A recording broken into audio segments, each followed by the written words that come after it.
Të nderuar teleshikues të Fix Media Televizion, do të jemi së bashku në këtë edicion informativ ku do të njohej me zhvillimet e fundit. Kryeministri Edi Rama prezantoi në Elbasan projektin ambicioz për transformimin e parkut metalurgjik në një hapësirë të gjelbër dhe një park kombëtar industrial.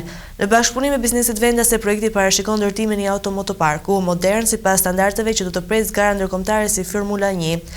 Ambicia e projektit është që Shqipëria të jetë mikpritëse e garës së Formula 1 deri në vitin 2030, duke krijuar një motor të ri për ekonominë shqiptare.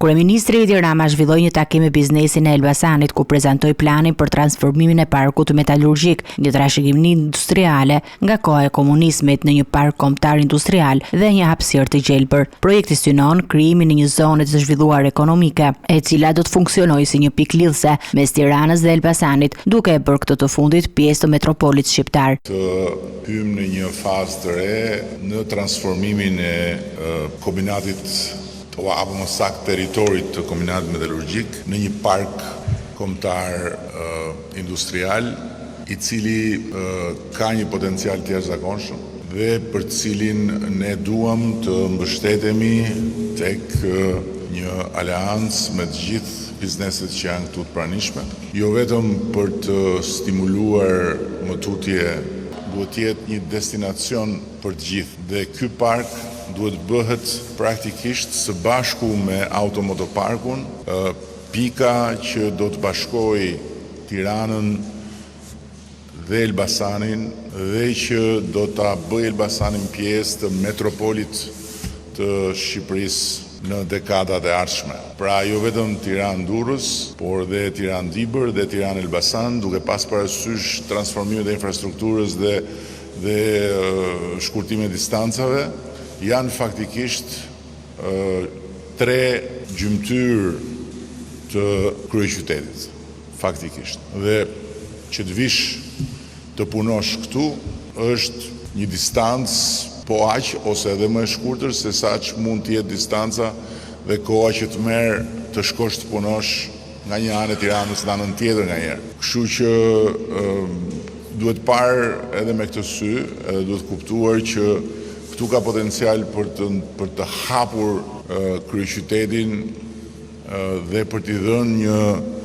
energji dhe një frymëmarrje të re e përsërisë. Rama theksoi se ky transferim do të krijojë një destinacion ekonomik dhe turistik që do të përfshijë automotoparkun, një kompleks sportiv ndërkombëtar sipas standardeve të larta FIA dhe FIM. Motoparku do të presë gara të mëdha si Formula 1, duke tërhequr deri në 300.000 spektatorë në vend dhe mbi 1 miliard shikues në ekranet ndërkombëtare. Shqipëria 2030 të jetë edhe vendi mikpritës i garës së Formula 1-shit, diçka e pa konceptueshme deri para ca kohë, diçka jo lehtësisht e konceptueshme nga vende shumë me emër se sa i Yni, por ja që ne ja dalim edhe aty ku në një farë mënyre basti duket i pamundur. Dhe dua të theksoj që këtu nuk bëhet fjalë për të bërë një investim të kësaj natyre për një garë. Këtu bëhet fjalë për t'i instaluar ekonomisë shqiptare një motor të ri.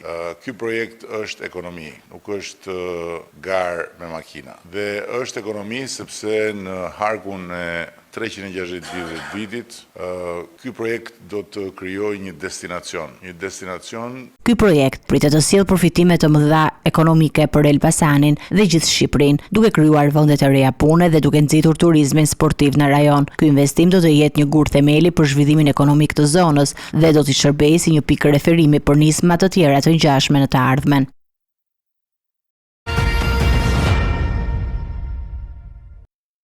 Sali Berisha ka reaguar ndaj etiketimit të tij si buf nga Edi Rama duke e kthyer akuzën një simbol të fuqisë mendore dhe dikturisë. Kryedemokrati citoi perëndeshat Athina dhe Minerva, të cilat përdorin bufin si simbol të mençurisë dhe civilizimit në mitologjin greke dhe romake. Berisha prezantoi gjithashtu logon e koalicionit të tij për zgjedhjet e 11 majit, ku theksohet numri i listës në fletën e votimit. Sali Berisha, kryetari i Partisë Demokratike, ka reaguar me ironi ndaj etiketimit të tij si buf nga kryeministri Edi Rama, duke interpretuar këtë simbol në një këndvështrim të ndryshëm. Gjatë një deklarate publike, Berisha ju referua mitologjisë greke dhe romake për të argumentuar se bufi është një shpend i nderuar që përfaqëson diturinë dhe mençurinë. Dy perëndeshat e njohura, njëra e grekëve, perëndesh e mençurisë e diturisë dhe minerëve e romakëve e njëjtë, të dyja ato nuk zgjodhen asnjë shpend tjetër si simbol të fuqisë tyre mendore, por zgjodhen pikërisht bufin, që u bë një personazh i dashur për të gjithë njerëzit e civilizuar. Dhe Edi Rama mendon se mund të më fyej mua duke më quajtur buf. Ignoranza non est argumentum, thot latini. Ignoranca nuk është argument. Me kaq. Jo përgjigje vjen pasi Rama e kishte përdorur simbolikën e bufit për sulmuar Berishën, duke e përshkruar si një specie armiqësore ndaj diversitetit dhe një shpend që grumbullon helme. Kryeministri synonte të përçonte liderin demokrat përmes këtij krahasimi, por Berisha vendosi ta përdorë për t'i atribuar vetes cilësi pozitive. Gjatë deklaratës, Berisha prezantoi gjithashtu logon e re të Aleancës që drejton për zgjedhjet e 11 majit, ku dominon numri që koalicioni ka në fletën e votimit. Në këtë mënyrë ai synon të theksoj kohezionin dhe vendosmërinë e opozitës përbatë qeverisë aktuale. Ata që votojnë për Partinë Demokratike dhe Aleancën Shqipëria Madhështore votojnë njëshin. De facto janë njësha. Berisha ndau detajet e pjesëmarrjes së tij në Kongresin e Partive Popullore. Do shkoj dhe do të paraqes Shqipëri të vërtetat siç i ka Shqipëri. Ju them unë që kjo paraqitje të vërtetave të Shqipërisë do ndihmoj Shqipërinë dhe shqiptarët. Do ndihmoj shumë Shqipërinë dhe shqiptarët. Këto janë gjitha në një sinkron. Kurse kjo e Edi Ramës ka dy video të ndryshme. Pra, videoja parë është tjetër, videoja dytë është tjetër, i kemi linqet ndara.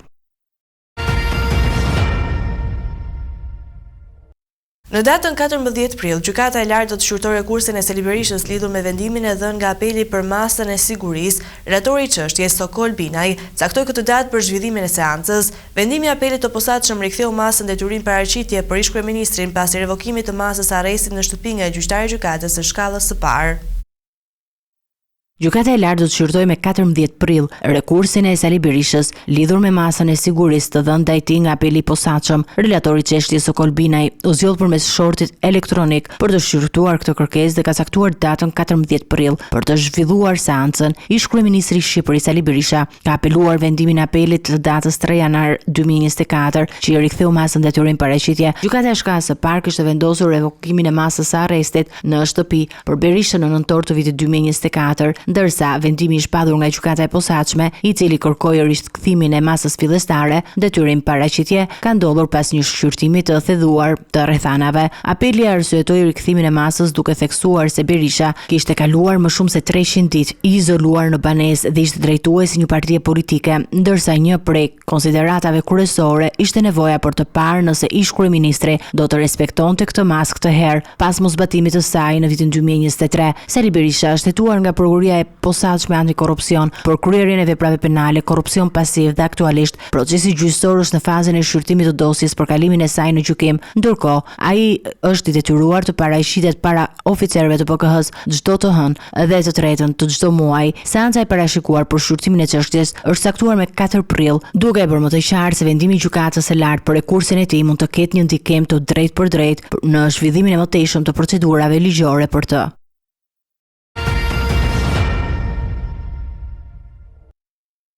Qeveria italiane pritet të miratojë një dekret që ndryshon funksionin e qendrave të emigrantëve në Shëngjin dhe Gjadër. Këto qendra do të shërbejnë për strehimimin e emigrantëve që u është refuzuar azili dhe janë në pritje të riadresimit. Vendimi ka shkaktuar reagime të forta nga opozita italiane, e cila e cilëson të kundërligjshëm dhe të vështirë për t'u zbatuar. Marrëveshja Rama-Meloni mund të kërkojë rishikim për shkak të komplikimeve ligjore dhe kostove të larta financiare. Qeveria italiane po përgatitet të zyrtarizojë një dekret të veçantë gjatë mbledhjes së saj kësaj të premteje, i cili ndryshon funksionin e qendrave të emigrantëve në Shëngjin dhe Gjadër. Në përputhje me këtë vendim, këto qendra, të cilat më parë ishin të dedikuara për mbajtjen e emigrantëve të shpëtuar në ujërat ndërkombëtare, tani do të shërbejnë për strehimin e emigrantëve të cilët u është refuzuar azili dhe janë në pritje të riadresimit. Dekreti sipas gazetës italiane La Repubblica përmban vetëm 2 nene, duke përcaktuar se zyrat në portin e Shëngjinit shërbimit do të shërbejnë për pritje dhe regjistrimin e migrantëve, të cilët më pas do të transferohen në qendrën e Gjadrit. Kjo qendër do të pranojë edhe migrantë nga vendet që nuk konsiderohen të sigurta dhe qëndrimi i tyre mund të zgjasë deri në 1 vit e gjysmë, ndërkohë që pritet riaddesimi i tyre. Megjithatë, vendimi ka hasur kritika të ashpra nga opozita italiane dhe ekspertët ligjor, të cilët vënë në pikpyetje përputhshmërinë e tij me ligjin evropian. Ligji italian kërkon që dëbimi i migrantëve të kryhet nga territori italian, gjë që mund të nënkuptojë kthimin e migrantëve nga Gjadri në Itali përpara dëbimit përfundimtar. Kjo procedurë komplekse rrezikon të riskosto dhe të zgjasë procesin e riaddesimit, duke krijuar një sfidë të re për autoritetet italiane. Sekretarja e Partisë Demokratike, Eli Schlein, kritikoi hapur këtë dekret, duke konsideruar si një vendim në kundërshtim me ligjit e Bashkimit Evropian dhe të papërshtatshëm për menaxhimin efektiv të emigracionit. Ajo gjithashtu theksoi se një ndryshim në marrëveshjen ekzistuese Rama-Meloni është i nevojshëm për të garantuar një zgjidhje të qëndrueshme dhe të lishme për këtë çështje komplekse.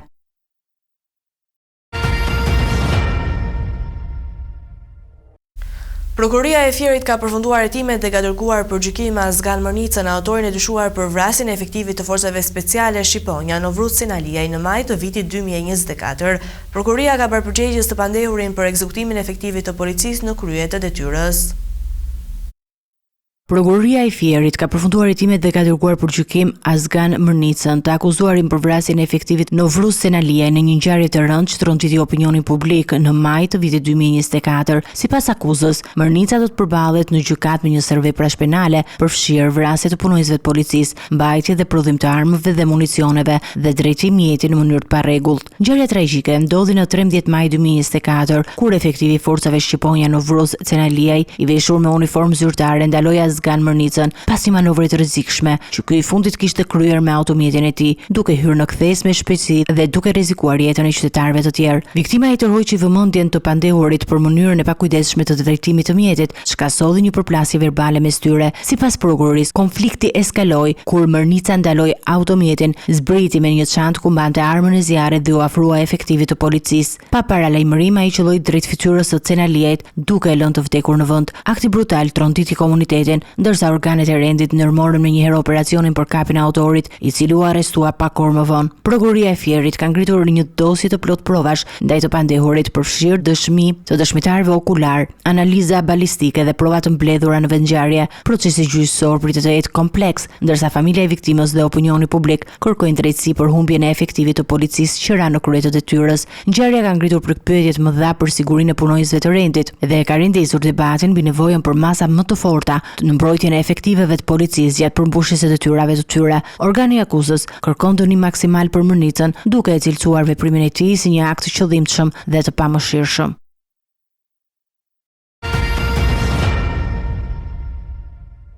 Prokuroria e posaçme kundër korrupsionit dhe krimit të organizuar ka kërkuar kontrollin e banesave të motrave Giovanna dhe Alda Nikolli, kërkesë që është miratuar nga gjykata e posaçme. Uniformat blu kanë nisur kontrollet në banesën e tyre në Elbasan, si dhe në automjetet dhe celularet e motrave. Hetimet kanë zbuluar lidhjen e tyre me shpërthimin me dritol të verës kaluar që la të vdekur një të ri. Prokuroria e posaçme kundër korrupsionit dhe krimit të organizuar ka kërkuar dhe ka marrë miratimin e gjykatës së posaçme për të kryer kontrollin e banesës së motrave Giovanna dhe Alda Nikolli. Aktualisht uniformat blu kanë realizuar kontrollin në banesën e tyre në qytetin e Elbasanit, ndërkohë që janë urdhëruar gjithashtu kontrollin e automjeteve dhe celularëve të dy motrave. Kjo kërkesë vjen pas hetimeve të lidhura me një shpërthim me tritol të ndodhur në vitin e kaluar në lagjen Haxhias, ku shpërthimi i tritolit kishte si shenjestër dy motrat Nikolli. Megjithatë, ato nuk pësuan dëmtime, por shpërthimi shkaktoi dëme serioze në shtëpinë e Enea Thomarajt, i cili u la në koma për 3 muaj dhe më pas humbi jetën. Hetimet kanë zbuluar se shpërthimi ishte i drejtuar drejt motrave dhe një prej pisave të hetimit është mundësia e konflikteve të mëparshme që ato kanë pasur, përfshirë lidhjen e Giovanna Nikollit me Amarildo Xhanein, një person e arrestuar në gusht të 2023 në Vlorë për armbajtje dhe planifikim vrasjeje. Giovanna Nikolli ka të bëjë me disa video të publikuara në rrjetet sociale, përfshirë një mesazh ndaj Nureddin Dumanit, një tjetër të penduar të drejtësisë, që ka ngritur dyshime mbi lidhjet dhe konfliktet e mundshme të saj me individë të tjerë të përfshirë në botën e krimit. Këto zhvillime kanë çuar në kalimin e dosjes hetimore tek SPAK, i cili po heton përfshirjen e motrave Nikolli në aktivitete të palishme dhe mundësinë e ndërlidhjes me krime të tjera.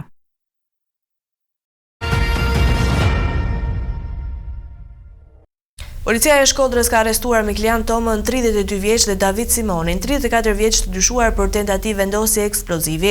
Dy të rinj u kapën gjatë një ndjekje në lagjen Xhabie, ku lëvisin me motor me targa të vjedhura dhe numër shasie të ndryshuar. Ata nuk pranuan të flasin para hetuesve, ndërsa dyshohet se gjatë ndjekjes mund të kenë hedhur lëndë plasëse. Policia po punon për zbardhjen e ngjarjes dhe identifikimin e personave të tjerë të përfshirë. Dy të rinj të dyshuar për tentativë të vendosjes eksplozivi u arrestuan mbrëmjen e së mërkurës nga policia e Shkodrës. Mikelian Toma, 32 vjeç dhe David Simoni, 34 vjeç, po lëviznin me një motor në lagjen Xhabie, kur uniformat blu vendosën t'i ndalonin. Ata nuk ju bindën urdhrit të policisë, çka çoi në një ndjekje që përfundoi pranë varrezave të dëshmorëve, ku të rinjt u kapën. Gjatë verifikimit, rezultoi se motori kishte targa të vjedhura dhe numri shasisë ndryshuar, duke shtuar dyshimet për aktivitet kriminal. Policia ka dyshime se të arrestuarit kishin për qëllim vendosjen në një lëndë plasëse, por deri më tani nuk është identifikuar objektivi i mundshëm. Sipas burimeve gjatë ndjekjes dyshohet se eksplozivi mund të jetë hedhur nga dy të rinjt, por këto detaje janë ende në fazë hetimi. Toma dhe Simoni kanë refuzuar të bashkëpunojnë me hetuesit, duke mos dhënë asnjë deklaratë për ngjarjen. Policia vijon hetimet për të zbuluar rrethana të tjera të rastit dhe për të identifikuar persona të tjerë të përfshirë në këtë veprimtari të dyshimit kriminale.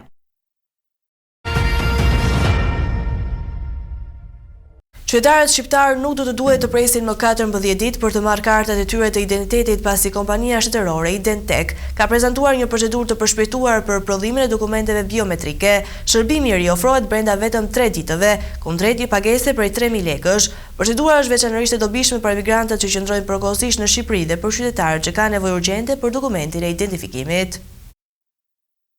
Identec, kompania shtetërore përgjegjëse për prodhimin e dokumenteve biometrike në Shqipëri, ka prezantuar një shërbim të ri të përshpejtuar për qytetarët që kanë nevojë urgjente për karta identiteti. Ndryshe nga koha e zakonshme prej 14 ditësh për përpunimin e dokumentit, ky shërbim i ri garanton pajisjen me kartë identiteti brenda vetëm 3 ditëve kundrejt një pagese prej 3.000 lekësh. Kompania Identec thekson se qëllimi i këtij shërbimi është lehtësimi dhe përshpejtimi i procesit të aplikimit për kartat e identitetit, duke u ardhur në ndihmë qytetarëve që kanë nevojë urgjente për këtë dokument. Procedurat e përshpejtuara është veçanërisht e dobishme për emigrantët që vizitojnë Shqipërinë për periudha të shkurtra, si dhe për ato që kanë nevojë të marrin shpejt kartën e identitetit për arsye personale, profesionale apo administrative. Aplikimi për këtë shërbim kryhet në çdo zyrë të Identec në të gjithë Shqipërinë. Qytetarët që zgjedhin procedurën e përshpejtuar duhet të blejnë kuponin për katës dhe të kenë me vete dokumentin e vjetër të identitetit ose një vetdeklarim të humbjes apo vjedhjes së tij, të cilën mund ta marrin nga portali e-Albania. Ky vendim është mirëpritur nga qytetarët që përballen shpesh me nevojën për dokument identifikimi në kohë të shkurtër, veçanërisht ata që punojnë apo studiojnë jashtë vendit dhe ndodhen në Shqipëri për periudha të shkurtra. Megjithatë, disa qytetarë kanë ngritur shqetësime mbi koston e shërbimit të përshpejtuar, duke konsideruar atë të lartë për shumë familje. Ky hap vjen si pjesë e përpjekjeve të vazhdueshme të qeverisë për të modernizuar shërbimet publike dhe për të lehtësuar proceset administrative për qytetarët. Me këtë procedurë të re, Identec synon të reduktojë kohën e pritjes dhe të përmirësoj cilësinë e shërbimit për të gjithë qytetarët shqiptar.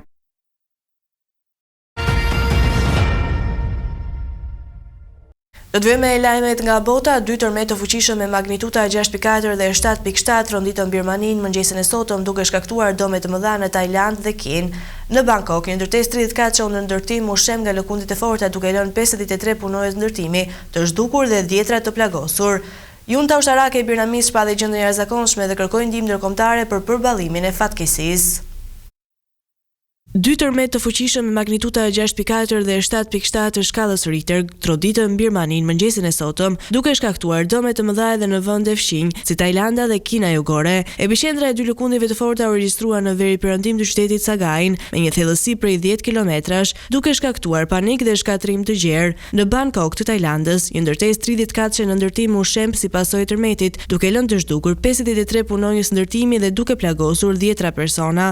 Pamje dramatike nga vendi tregojnë momentet kur ndërtesa shembet plotësisht, ndërsa të plagosurit nxirren në rënoja nga ekipat e shpëtimit. Ndërkohë, pasojat e tërmeteve në Birmani janë katastrofike. 10 mijëra qytetarë braktisën ndërtesat dhe dolën në rrugë të përfshirë nga paniku. Junta ushtarake e Birmanisë, e cila qeveris vendin prej vitit 2021, shpalli gjendjen e jashtëzakonshme në disa qytete të mëdha dhe kërkoi ndihmë ndërkombëtare për të përballuar situatën emergjente. Instituti Gjeologjik Amerikan paralajmëron se numri i viktimave mund të arrijë në mijëra, ndërsa dëmat materiale janë të përmasave kolosale. globale. Dëme të rënda janë raportuar gjithashtu dhe në qytetin Mandalay, pranë epiqendrës së tërmetit. Në shumë zona të prekura nga tërmetet, ndërhyrja e ekipeve të emergjencës është e vështirë për shkak të shkatrimit të rrugëve dhe hekurullave, duke bërë të pamundur mbërritjen e ndihmës në kohë. Dëme janë raportuar deri në Kinën Jugore, ndërsa Tajlanda përballet me situatë emergjente në shumë qytete.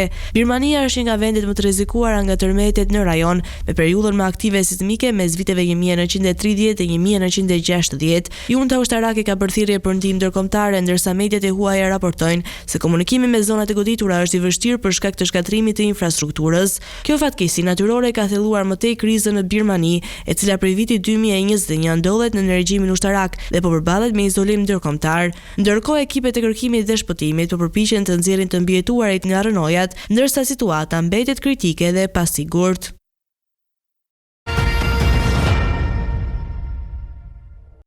Presidenti rus Vladimir Putin sugjeron një administratë të përkohshme ndërkombëtare në Ukrainë për të mundësuar zgjedhje dhe nënshkrimin e marrëveshjeve të rëndësishme.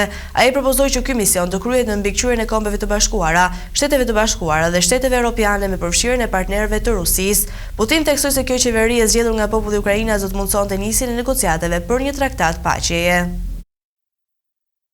Presidenti rus Vladimir Putin ka shprehur gatishmërinë për një prani ndërkombëtare në Ukrainë, por sugjeron që ajo të marrë formën e një administrate të përkohshme që të lehtësojë mbajtjen e zgjedhjeve dhe nënshkrimin e marrëveshjeve të rëndësishme për vendin. Sipas tij, një administratë e tillë do të kishte për qëllim afatgjatë arritjen e një marrëveshje për t'i dhënë fund luftës në Ukrainë. Putin propozoi që misioni të jetë në mbikëqyrjen e Kombeve të Bashkuara, Shteteve të Bashkuara dhe Shteteve Evropiane, duke përfshirë dhe partnerët dhe miqtë e Rusisë. Këto deklarata vijnë pas samitit të mbajtur në Paris, ku liderët e 30 vendeve aleate të Ukrainës diskutuan mundësinë e krijimit të një misioni paqëruajtës për të garantuar respektimin e një armëpushimit të mundshëm. Putin theksoi rëndësinë e zgjedhjeve demokratike në Ukrainë për formimin e një qeverie që gëzon besimin e popullit dhe mund të angazhohet në bisedime për një traktat paqeje.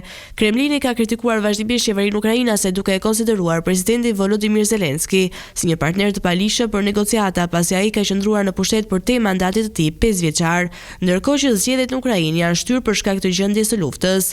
Ndërkohë, komuniteti ndërkombëtar është në kërkim të zgjidhjeve për të stabilizuar rajonin dhe për të parandaluar përshkallëzimin e mëtejshëm të konfliktit.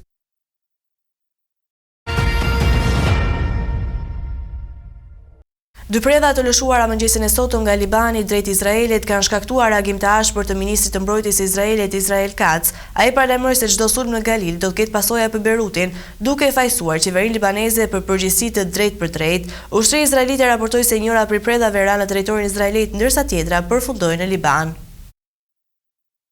Mëngjesin e sotëm, dy predha të lëshuara nga Libani drejt Izraelit shkaktuan një reagim të ashpër nga ministri i mbrojtjes së Izraelit Israel Katz, i cili paralajmëroi qeverinë libaneze për përgjegjësi të drejtë ndaj çdo sulmi në Galile. Nëse nuk ka qetësi në komunitetet e Kiryat Shmanoas dhe Galileit, nuk do të ketë qetësi as në Beirut, deklaroi ai, duke nënvizuar se Izraeli do të garantojë sigurinë e banorëve të tij dhe do të përgjigjet me forcë ndaj çdo kërcënimi. Ushtria izraelite konfirmoi se njëra nga predhat përfundoi në territorin izraelit, ndërsa tjetra në Liban. Incidenti është i dytë që nga marrëveshja e armëpushimit që i dha fund luftimeve me Izraelit dhe Hezbollahut, një grup militant i mbështetur nga Irani. Megjithatë, sulmet e herpashershme izraelite në jug të Libanit kanë vijuar pavarësisht armëpushimit. Tensionet u përshkallëzuan pas sulmeve ajrore izraelite në jug të Libanit, ku 6 persona humbën jetën dhe Tel Avivi pretendoi se kishte shënjestruar operativ të Hezbollahut. Konflikti u ndes fillimisht më 8 tetor të vitit 2023, kur Hezbollahu nisi sulme raketore ndaj Izraelit në mbështetje të Hamasit, pas një sulmi të këtij të fundit në jug të Izraelit që nxiti luftën në Gazë. Përplasjet ndërkufitare u kthyen në luftë të hapur, duke përfshirë bombardive masive nga Izraeli dhe dislokim të trupeve toksor në Liban, një pjesë të cilave u tërhoqën pas armëpushimit të nëntorit. Gjendja mbetet e tensionuar në kufirin izraelito-libanez, ndërsa komuniteti ndërkombëtar vazhdon të bëjë thirrje për vetëpërmbajtje dhe respektim të armëpushimit. Situata aktuale kërcënon stabilitetin e rajonit dhe rrezikon përshkallëzimin e mëtejshëm të dhunës mes palëve të përfshira.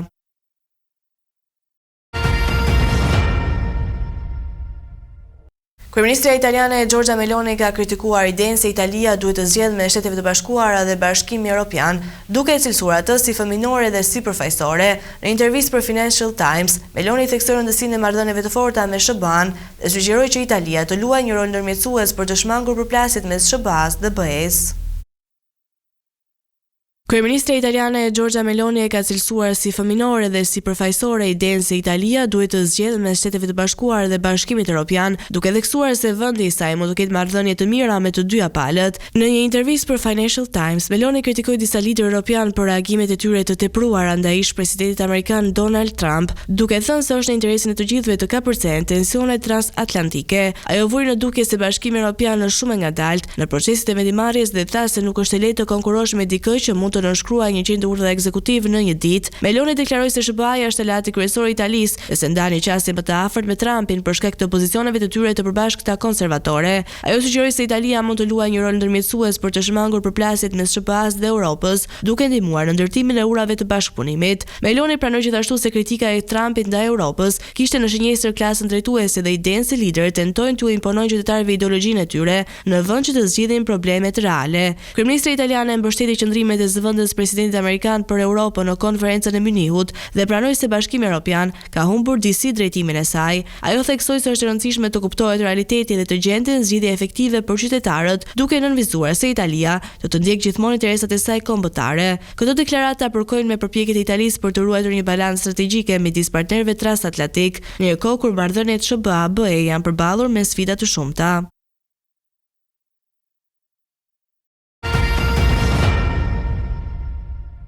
Tani u ftohet të ndiqni parashikimin e motit.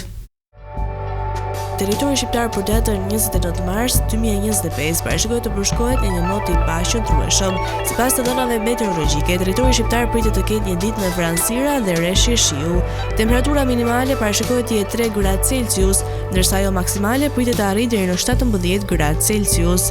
Era pritet të fryjë nga jugperëndimi me një shpejtësi maksimale e cila do të arrijë deri në 12 metra për sekond, çka do të krijojë dallgëzim deri në 3 ball, ndërsa temperaturat minimale dhe maksimale për disa nga qytetet kryesore të Shqipërisë do të jenë si vijojnë: Shkodër 10 deri në 17 gradë Celsius, Kukës 8 deri në 16 gradë, Peshkopi 5 deri në 13 gradë, Tiranë 9 deri në 15 gradë Celsius, Durrës 9 deri në 14 gradë, Kavaj 9 deri në 15 gradë Celsius, Elbasan 9 deri në 15 gradë, Berat 9 deri në 14 gradë Celsius, Korç 3 deri në 10 gradë, Vlorë 8 deri në 14 gradë Celsius, Gjirokastër 3 deri në 8 gradë, Sarand 9 deri në 13 gradë Celsius. Për datën 29 mars 2025, territori i Kosovës pritet të ketë një mot të paqëndrueshëm. Gjatë ditës do të ketë rreshje të shumta shiu në të gjithë territorin. Temperatura minimale parashikohet të jetë 6 gradë Celsius, ndërsa ajo maksimale pritet të arrijë deri në 16 gradë Celsius. Era do të fryjë kryesisht nga mblindja me një shpejtësi maksimale prej 8 metrash për sekond, ndërsa temperaturat minimale dhe maksimale për disa nga qytetet kryesore të Kosovës do të jenë si vijojnë: Mitrovic 7 deri në 15 gradë Celsius, Podujev 6 deri në 14 gradë, Skënderaj 6 deri në 14 gradë Celsius, Pej 8 deri në 13 gradë, Prishtinë 6 deri në 14 gradë Celsius, Gjakov 7 deri në 16 gradë, Malishev 7 deri në 14 gradë Celsius, Gjilan 6 deri në 15 gradë, Ferizaj 6 deri në 14 gradë Celsius, Kaçanik 6 deri në 13 gradë, Suharek 7 deri në 14 gradë Celsius, Prizren 6 deri në 12 gradë Celsius.